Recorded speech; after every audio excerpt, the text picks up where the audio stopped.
Konflik hari ini adalah konflik yang pasti kalian semua pernah mengalaminya. Nah, sedikit bocoran sebelum kita bahas sinopsisnya, kalau konflik ini dapat kita sebut sebagai nggak tahu diuntung. Bayangkan, orang yang sudah kita bantu hidupnya, kita berikan pekerjaan dan kita kasihani, tapi malah mengkhianati kita.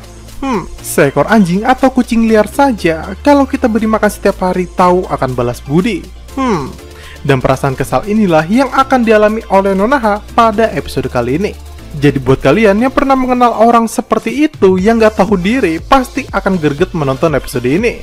Oke, sebelum kita masuk ke pembahasan sinopsis episode 3 ini, bantu channel Mimin ini dengan cara menekan tombol subscribe-nya ya, agar Mimin tetap semangat memberikan konten-konten menarik untuk kalian semua. Gomawo! Nonaha yang ditanya Mr. J tentang Yoon Suwon membuatnya flashback ke masa 10 tahun silam, di mana masa itu ia mulai mengenal Suwon ketika meniti karir di Paris. Suwon yang bertugas mengantar barang padanya akhirnya membuat awal pertemuan mereka semakin dekat. Mereka berpacaran dan sering menghabiskan waktu bersama. Tapi tiba-tiba cerita Nonaha ini berhenti sampai di sini saja, dan dia mengatakan kalau pertemuannya dengan Suwon membuatnya sakit dan trauma karena sebuah kekecewaan. Di sisi lain, second couple kita semakin dekat karena sebuah kesalahpahaman. Jisuk terus mendekati Sokdo karena dia ingin mendekati Mr. J, tapi Sokdo menganggap kalau Jisuk mulai menyukainya. Bahkan perubahan sikap Jisuk pun berlaku kepada kinerjanya di perusahaan. Karena akibat ambisinya mendekati Mr. J, dia yang tadinya tidak bisa bekerja jadi punya inisiatif dan rencana sendiri dalam pekerjaannya. Tentu hal ini dilakukan agar dirinya bisa semakin sering bertemu dengan Mr. J. Begitupun sebaliknya, Mr. J sendiri yang terkenal pemilih dalam pekerjaan, kali ini malah menerima tawaran-tawaran dari Jisuk, yang padahal dia hanya ingin bertemu dengan Nonaha. Dalam rapat makan malam, sebelum Jisuk datang, Mr. J kembali menanyakan perihal kakaknya kepada Nonaha, tapi dia sekali lagi menolak untuk mengatakan apapun kepadanya. Tapi ucapan Mr. J tersebut membuatnya terus mengingat Suwon, bahkan ketika ia makan, ia teringat Suwon yang dulu selalu memperhatikannya. Kemudian esok malamnya Nonaha yang menelpon temannya mengatakan kalau Mr. J yang dilihatnya adalah kenalan dari Suwon. Dan temannya ini langsung mengatakan kalau Suwon adalah orang yang menghancurkan hidup Nonaha. Karena andaikan Nonaha tidak mengenal Suwon, pasti dia tidak akan kembali ke Korea dan karirnya akan sukses di Paris. Dan setelah percakapan itu tiba-tiba Mr. J, Jisuk, Sokdo, dan Suho suami dari temannya yang tadi mendatangi Nonaha setelah Jisuk mabuk berat karena minum-minum bersama. Nah, di kesempatan ini, di saat yang lain mengobrol bersama di ruang tamu, Mr. J mendatangi Nonaha di kamarnya untuk sekali lagi menanyakan tentang Suwon. Dan kita diberikan flashback lanjutan, alasan mengapa Nonaha begitu sakit karena dikecewakan oleh Suwon. Nah, saat itu, ia yang kembali ke Korea membuat janji untuk kencan di sebuah restoran. Tapi sayang setelah menunggu sekian lama, Suwon tak kunjung datang, dan ia pun menelpon Suwon berkali-kali tapi tak juga dijawab.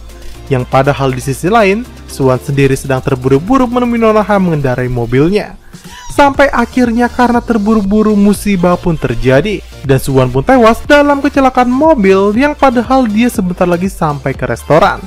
Sedangkan sejak saat itu, Nonaha berpikir dirinya dicampakkan dan dighosting oleh Suwon yang hilang entah kemana yang membuatnya trauma memiliki hubungan serius dengan pria lain.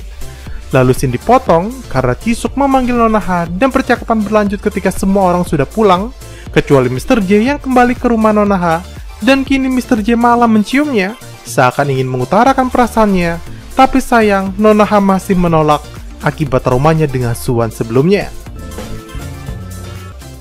Lalu scene berganti esok harinya, di mana konflik di episode ini akan membuat kalian gemas. Seorang subkontraktor bernama Bu Chue terlihat baik kepada tim desainer Duan, karena selalu membawakan banyak makanan untuk mereka. Wanita itu melakukannya karena sebagai ucapan terima kasih, karena Nonaha memberikan kepercayaan kepada dirinya untuk menjadi subkontraktor, padahal dirinya sedang mengalami kesusahan. Nah, tidak hanya kebaikan itu, Nonaha juga terkadang memberikannya uang transport karena Nonaha tahu Bu Chue tidak memiliki banyak uang. Sampai suatu hari sebuah musibah terjadi. Karya desainer yang susah payah tim Nonaha buat telah bocor, dan lebih parahnya lagi, produk plagiat karya mereka itu sudah dipasarkan lebih dulu di marketplace. Semua orang pun menjadi terkejut, kecewa, dan kesal karena bisa-bisanya desain yang sudah susah payah mereka buat telah dijiplak oleh perusahaan lain.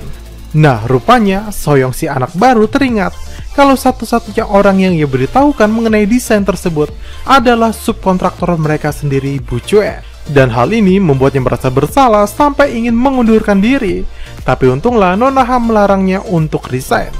Dan usai kejadian itu, Nonaha langsung menabrak Bu Chue yang masih saja berpura-pura polos tak mengerti apapun.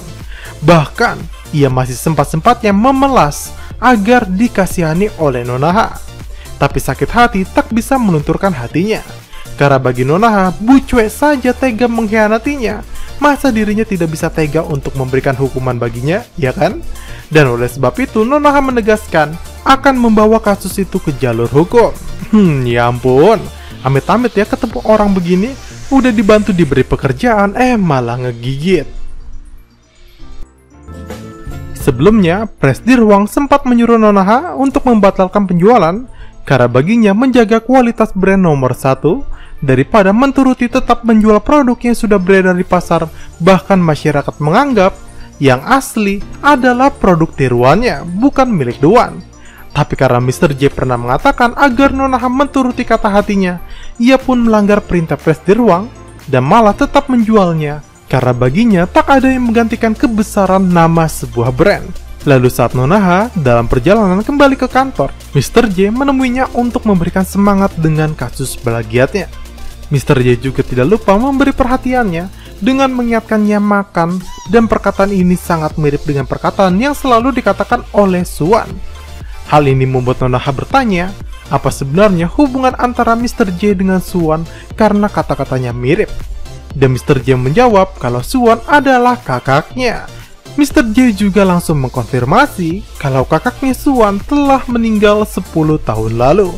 Dan jawaban ini membuat Nonaha terdiam, karena pasti dia berpikir kalau mungkinkah Suwan bukan mencapakan atau mengghosting dirinya, melainkan Suwan hilang karena telah tiada dari dunia ini.